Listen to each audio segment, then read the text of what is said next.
When we started to set up to turn the inside of the goblet, we realised that my lathe steady was not up to the job, as the wheels had worn, and obviously they were on wooden arms, so I have had to remake my and upgrade my lathe steady before we actually started to turn the inside of the goblet. So I will give a brief description of what it was like and what I did to improve the steady at the start of the video.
This is my modified steady, now with metal arms and 3D printer wheels to run on the turned object.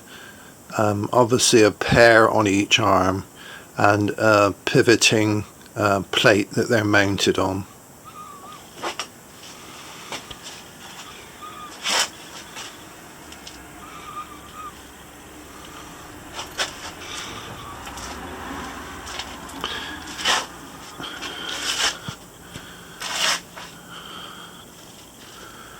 This is set up on my lathe, which is 6 inches to the centre line from the bed of the lathe, whereas Chris's lathe is 7 inches from the bed to the midpoint of the lathe. So obviously to use it on his lathe, we will have to pack the lathe off.